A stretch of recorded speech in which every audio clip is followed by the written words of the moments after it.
नमस्कार दोस्तों, मैं विक्की वर्मा और आप सभी का स्वागत है हमारे चैनल पर। दोस्तों, जो बच्चे 12th क्लास एनआईओएस से स्टडी कर रहे हैं उनके लिए मैं जो सेमीकंडक्टर टॉपिक है उनके उस पे बेस में जो है इंपॉर्टेंट क्वेश्चन और इंपॉर्टेंट टॉपिक की वीडियो पहले डाल चुका हूं, उसे ज़रूर देखें। उसके बाद जो है मैं उसका सेकंड टॉपिक रेक्टिफायर की वर्किंग और रेक्टिफायर होता क्या है और रेक्टिफायर की जो है टाइप्स, उनके ऊपर जो है एक वीडियो लेके आऊँ। दोस्तों, इस वीडियो को देखोगे तो आपका जो सेमीकंडक्टर है उसका जो लास्ट टॉपिक है, जो आपका सबसे इम्पोर्टेंट रेक्टिफायर, वो जो है पूरी तरह से कंप्लीट हो जाएगा। तो दोस्तों, रेक्टिफायर जो है उसके टाइप्स और उनके वर्किंग के बारे में पूरी अच्छे तरीके से एक्सप्लेन करूंगा। तो दोस्तों, अगर आप चैनल पर नए हो तो चैनल को सब्सक्राइब कर लेना, और अगर वीडियो अच्छी लगी तो लाइक कर देना और अपने दोस्तों को शेयर भी कर देना। तो दोस्तों, बिना टाइम खराब करे चलते हम अपने इसकी। तो दोस्तों, जैसा कि आप अपने स्क्रीन पे क्वेश्चन देख सकते हो, आपका जो रेक्टिफायर पे बेस आपका क्वेश्चन कैसा आता है आपके पेपर में, कि आपको ये समझ आ जाएगा कि किस बेस पे आपका क्वेश्चन कैसे आपका रेक्टिफायर आता है। तो जो आपका क्वेश्चन दे रखा है दोस्तों कि इसमें आपको फुल वेव रेक्टिफायर या हाफ वेव रेक्टिफायर की जो आपको पूरी वर्किंग और सर्किट डायग्राम पूरी अच्छी तरह से एक्सप्लेन करना है। ओके दोस्तों, जैसा कि आपने क्वेश्चन में देखा, तो अब पहले हम ये समझते हैं कि रेक्टिफायर होता क्या है, रेक्टिफायर डिवाइस है क्या। तो दोस्तों, जो आप रेक्टिफायर जो होता है वो एसी वोल्टेज को डीसी वोल्टेज में कन्वर्ट करने का काम करता है रेक्टिफायर। ओके दोस्तों, तो जो रेक्टिफायर होता है वो क्या करता है, एसी वोल्टेज को डीसी वोल्टेज में कन्वर्ट करने का काम या डिवाइस है, उसे हम क्या कहते हैं, रेक्टिफायर। रेक्टिफायर दो टाइप्स के होते हैं, देख सकते हो दोस्तों, हाफ वेव रेक्टिफायर और फुल वेव रेक्टिफायर के बारे में अभी पूरी अच्छे तरह से एक्सप्लेन करेंगे। अभी इसका सर्किट डायग्राम नहीं। हाफ वेव रेक्टिफायर सबसे पहले हम देखते हैं दोस्तों, इसका सर्किट डायग्राम है और इसकी वर्किंग जो है मैं आपको अच्छे तरह से एक्सप्लेन करूं।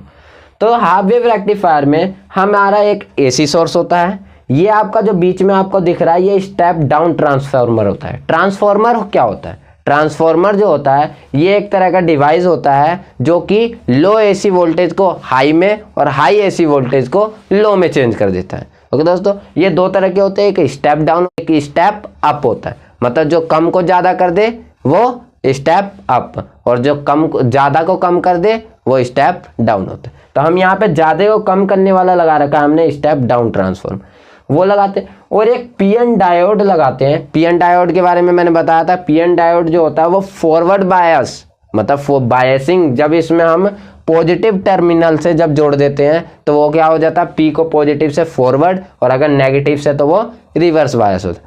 तो फॉरवर्ड बायस में पीएन डायोड क्या करता है, आपको कंडक्ट करता है, लेकिन रिवर्स बायस में कंडक्ट नहीं करता है। तो यहाँ पे हम एक डायोड लगाते हैं, एक लोड रेजिस्टेंस लगाते हैं, जहाँ से जो है करंट जो है पास होता है। तो ये हमारा पूरा एक सर्किट डायग्राम है हाफ वेव रेक्टिफायर। तो दोस्तों, आप जैसा कि जानते हो कि जो आपका एसी सोर्स होता है, जो एसी करंट होता है वो टाइम टू टाइम चेंज होता रहता है।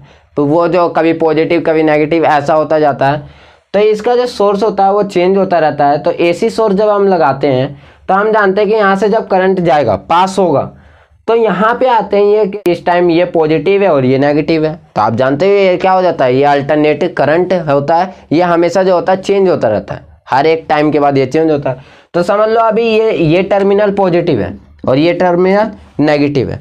तो ये पॉजिटिव है तो ये भी पॉजिटिव हो जाएगा, और ये भी ये नेगेटिव होगा, और ये पॉजिटिव है तो पॉजिटिव होगा। तो ये इस टाइम पे क्या हो जाएगा, आप जानते हैं पॉजिटिव टर्मिनल अगर पी से जुड़ा हो तो फॉरवर्ड बायस, और फॉरवर्ड बायस में क्या करेगा, कंडक्ट करेगा, और यहाँ से करंट लोड रेजिस्टेंस से पास हो। जानते हो कि जब ये पॉजिटिव था तो ये इस टाइम पे क्या हो गया, लोड रेजिस्टेंस से करंट क्या हो गया, पास हो गया। तो यहाँ से करंट पास हो गया। लेकिन इसी के टाइम जो अगर चेंज होने के बाद क्या हो जाता है, ये फ्रीक्वेंसी जो होती है वो चेंज हो जाती है। यहाँ पे जो होता है वो क्या हो जाती है, नेगेटिव हो जाती है, और यहाँ पे पॉजिटिव हो जाती है। तो इससे यहाँ पे क्या हो जाएगा, नेगेटिव, और यहाँ पे पॉजिटिव हो जाएगा। और जब यहाँ पे नेगेटिव हो जाएगा तो पी से नेगेटिव जुड़ गया, मतलब ये क्या हो गया, रिवर्स बायस। और रिवर्स बायस में जो होता है कि वो फ्रैक्शनल, मतलब करंट जो होता है बहुत कम होता है, तो उसे हम नेगलेक्ट मान लेते हैं क्योंकि बहुत कम। दोस्तों, अगर हमें 20 एम्पियर का करंट चाहिए और उसमें हमें मिल रहा हो 0.0000001 एम्पियर का, तो ये करंट इसके सामने क्या होगा, नेगलेक्ट हो जाए। इसलिए रिवर्स बायस में जो करंट होता है वो बहुत कम होता है, इसलिए हम उसमें बोल देते हैं कि जो पीएन डायोड होता है वो उसमें कंडक्ट नहीं करता है। तो यहाँ पे जब नेगेटिव हो जाता है तो ये रिवर्स बायस हो जाता है और ये कंडक्ट नहीं होता। तो इसमें कुछ नेगेटिव टर्मिनल जब होता है तो उस टाइम पे करंट पास नहीं। हमारा सर्किट डायग्राम था, इसमें हम फिर ये बनाते हैं, ग्राफ बनाते हैं इनपुट आउटपुट का। तो जैसा कि आप ग्राफ देख सकते हो, ग्राफ में हमने इनपुट वोल्टेज क्या दिया और हमें आउटपुट क्या मिला।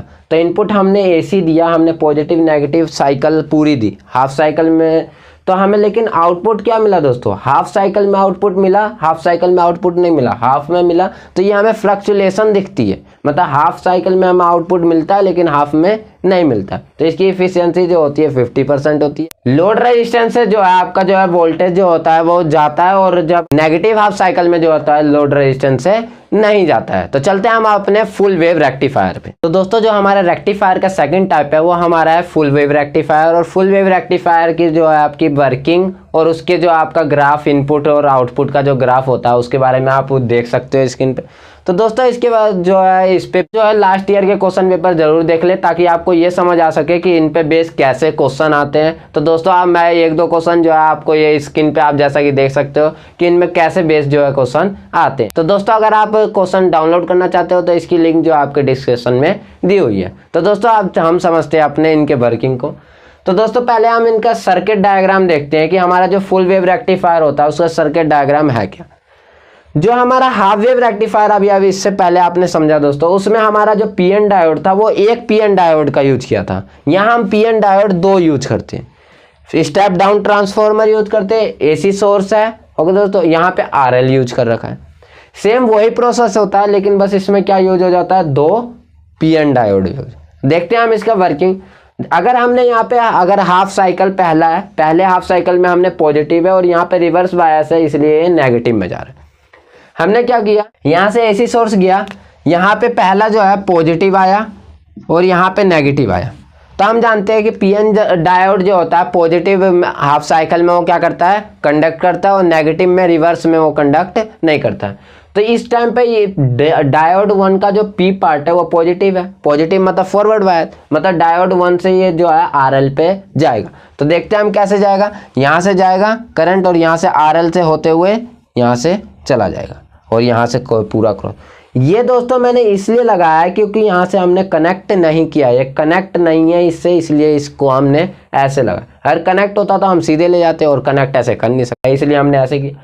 सेकंड, हम जब डायोड सेकंड है ये नेगेटिव है तो नेगेटिव में ये होता ही नहीं है कंडक्ट, तो उस टाइम पे कंडक्ट ही नहीं होगा तो हम नेगेटिव में छोड़ दें। सेकेंड हाफ साइकिल में इस टाइम पे ये A पॉइंट इस बार नेगेटिव हो जाएगा और B पॉइंट इस बार पॉजिटिव हो जाएगा। नेगेटिव हाफ साइकिल में तो हमारा जो D1 होता है उस टाइम पे नेगेटिव हो जाता है और D2 हमारा पॉजिटिव होता है, और D1 नेगेटिव का जो हमारा P है इस टाइम पे नेगेटिव में रिवर्स बायस हो जाता है और रिवर्स बायस में कंडक्ट नहीं करता है। तो इस बार D1 से जो है RL पे जो वोल्टेज नहीं जाएगा।